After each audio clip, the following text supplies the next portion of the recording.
Some games are just so intriguing that you need to buy them. And when I heard there was a game for these plastic figures that everyone has seen in stores, I just knew I needed to play it. Funko Fusion was first released in September, and you better believe I bought it on launch day, full price for my PS5. Oh my funny ha-ha man! Five Nights at Freddy's is in this game. How is this not a Game of the Year contender?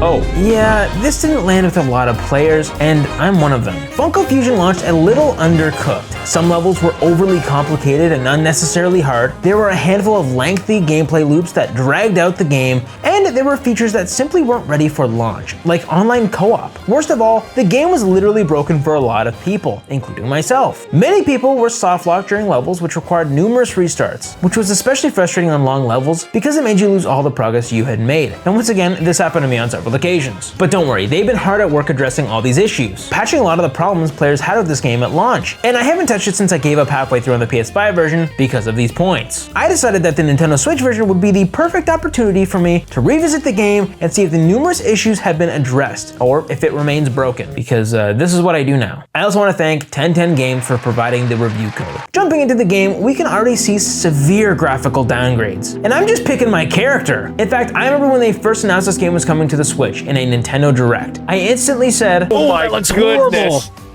But hold on, a Funko game? Doesn't look like they changed too much graphics-wise since then. Before we dive deep into the graphics, let's talk about the game itself. Funko Fusion's story is pretty mid. Essentially, you're trying to go through levels collecting crowns that have been scattered across the universe. Why? Well, it's to save Freddy Funko and the universe from this purple goo. The game centers around 7 main IPs, each with 5 levels, which form a bulk of the gameplay. I really like a handful of the IPs represented in this game. We have bangers like Back to the Future, Jurassic World, and Five Nights at Freddy's. These are all such good IPs to include in a game that doesn't generally mash together at all. And that's what makes it cool. There are even more really interesting ones like Mega Man, which is a fantastic IP that caters to both older and newer gamers, especially if you play Smash Bros. There are also KFC Bucket collectibles throughout each level, which is just so random that it's charming.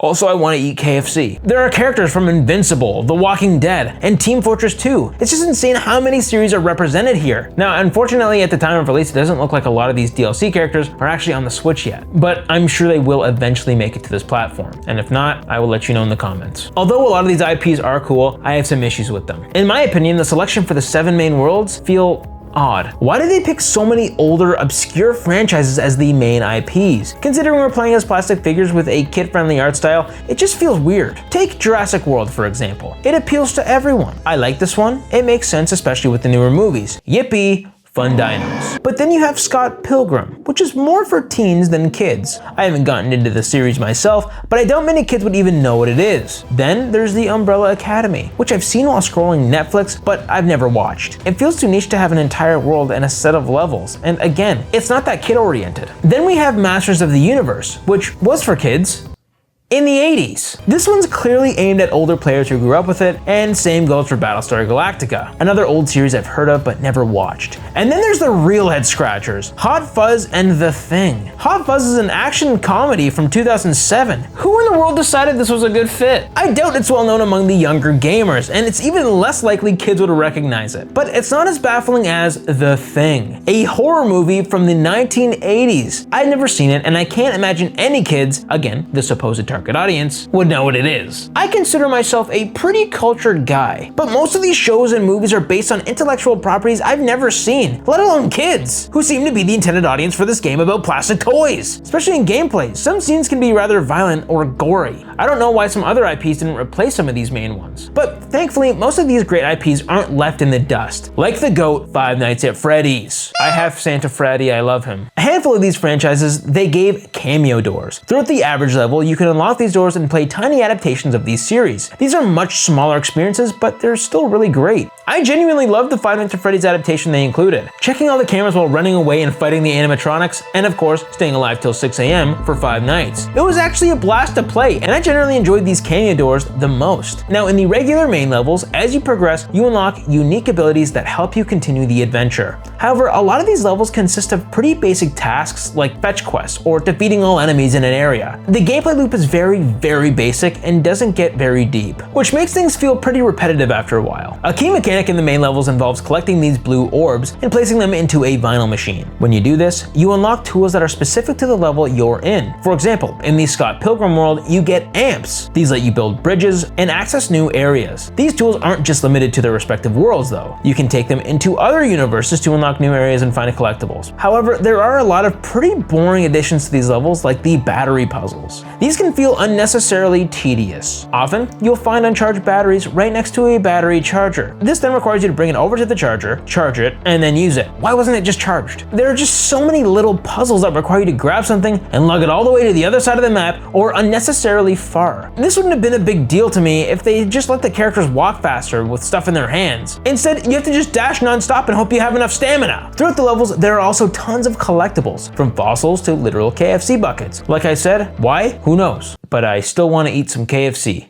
in my mouth. While these collectibles encourage exploration, many of them are locked behind character-specific mechanics, which you'll only unlock as you progress through other levels. It can be satisfying to go back and explore once you have the right abilities, but this means that I can't 100% a level the first time through and requires me to backtrack through levels after I beat them once. This adds to the playtime, which might be your cup of tea, but personally, I'm not a huge fan of backtracking in video games. In the Scott Pilgrim universe, there's a puzzle where you need to use an amp to create a sonic bridge and cross to the other side of the stage. I followed the steps correctly several times, but it just wouldn't work. And there didn't seem to be any reason for it to fail. It just refused to cooperate. After countless attempts, it finally worked, seemingly at random. I ran into this exact issue on the PS5 version and was hoping it would be fixed on the Switch, but unfortunately, it was still a problem. There are also just a few gameplay mechanics that seem unpolished and are just straight up broken. Like when I get knocked down, I can still jump as my character tries to get back up. Or sometimes I'll just go up to a chest and it doesn't work. There's also these invisible boundaries that I feel should be accessible but aren't, and for no apparent reason, except that they want you to complete a puzzle first. How am I supposed to know that I can't go back here? Thankfully, many of the more significant game-breaking glitches seem to have been patched out, like the countless resets I needed to perform on the PS5 at launch, or the overbearing bosses in some sections. Also, I think a huge missed opportunity is local multiplayer. Unfortunately, not even the PS5 has this, for some reason. Even though the gameplay loop can feel repetitive and frustrating at times, I found it was enjoyable enough to keep me hooked for several hours. There's something satisfying about blasting enemies and solving puzzles, especially when paired with a great soundtrack that adds an epic vibe to the action. To keep me more engaged though, I think it would have been cool to see unique character upgrades like speed or stamina as you play, or maybe even if they added upgrades after you collect a certain amount of vinyl. I will say, I love that each character has unique weapons and abilities. Even some running animations are a nice touch. Heck, even some characters have voice acting, like Mr. Foxy Boy. Another great addition is how you can play any character in any series. This actually wasn't available when I was playing on PS5. They added that in a patch later on. I've always wanted to play as Foxy in Masters of the Universe. Now, the time we've all been waiting for. The most noticeable thing about this version is the graphics and performance. The first major thing you'll see is the textures. They are really bad in most places and horrific, especially in comparison to the PS5. I know it might be unfair to compare these consoles, but I played on the PS5 first, and you'll get a good frame of reference for how it's supposed to look like. The textures are extremely blurry in most cases, and a lot of signs and text are so blurry, it's hard to even know what it's saying. The overall resolution is also pretty low. It seems to be running around 720p, but I wouldn't be surprised if it was even lower than that in some sections. It seems to scale back in resolution if things get a little more intense, like when there's a lot of enemies. The resolution gets really rough when there's lots of foliage around, like in the Jurassic World levels. Another part that gets particularly bad is in the Masters of the Universe levels. It's diabolical. The resolution is super low, to the point where you can literally see squares. I doubt this was the art style they were going for. And after playing this game on PS5, this hurts my eyes. Not actually, I'm just being dramatic, but it's not pretty. In comparison, the assets and detail in each level are completely stripped away on the Switch version as well. And the levels feel totally barren compared to the PS5. The shading is also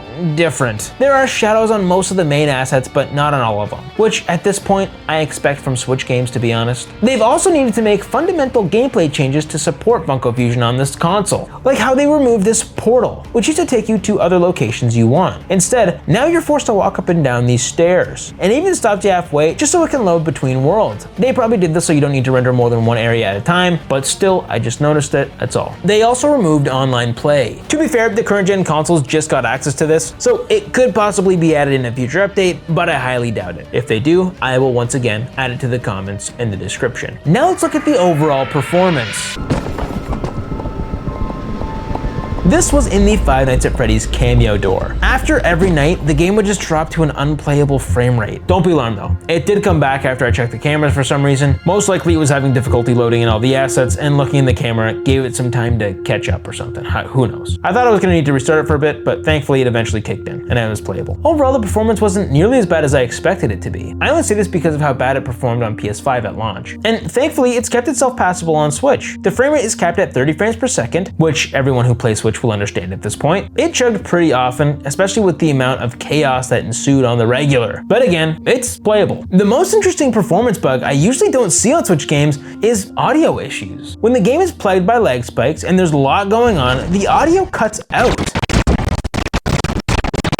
This is a pretty big deal and is more noticeable than even the frame dips. Another extremely bad issue with the performance is the pop-in. I would go as far as to say it makes the game more difficult than it needs to be. Enemies that aren't even far away just disappear, and assets are constantly spawning around you as you run, which is just jarring. And also, important assets you need to see to progress aren't visible until you get close to them, like these lights to knock down this boss guy. Listen, here on the Russ Vandy channel, we look at a lot of Nintendo Switch games. Some ports are really good, and some are very bad. Funko Fusion undeniably looks worse than the average Switch port, which I think just has to do with the overall lack of polish on this game. Even on more powerful consoles like the PS5, this game was plagued with frame rate issues and bugs, as I mentioned. I even watched reviews of people saying their top-of-the-line PCs were having issues running this game, and this is most likely why they needed to gut the Switch version so much. It's evident that this game was rushed. The number of bug fixes needed and the numerous complaints about how frustrating it was to play, especially at launch, speaks volumes. The Switch version was even delayed. It was initially scheduled to release alongside the PS5 version back in September, as mentioned in a Nintendo Direct. Instead, it was quietly postponed until the holiday 2024 digitally, and the physical copy is set to be released in March 2025. Although the game is repetitive, I must admit, I did find its simplicity kind of refreshing. I enjoyed just chilling out, blasting these flimsy enemies, and for the most part, solving puzzles. But when the levels became unexpectedly difficult halfway through, it makes the experience rather frustrating. More explanation for tasks or clear hints would have gone a long way. Here's the thing. This game was developed by a team of former TT Games developers, the creators of the classic LEGO games. They formed a new studio called 1010 Games, which is relatively small, and this is their first project. I've also heard from interviews with the devs that they plan to create even more Funko games. I absolutely love that idea. As someone who loves spending money on plastic toys for video games, I'm all in. And by the way, Funko Fusion is technically a Toys to Life game. They released Funko Pops for it, and while you can't scan them to play them like in Skylanders, you do get exclusive codes inside the box that you can enter in-game, which gives you random cosmetics. It's not as cool as playing with the figures themselves, but it's something for us gamers with Toys to Life nostalgia. If you're a fan of Funko Pops or a fan of iconic crossovers, Funko Fusion might be worth checking out. Just know what you're getting into.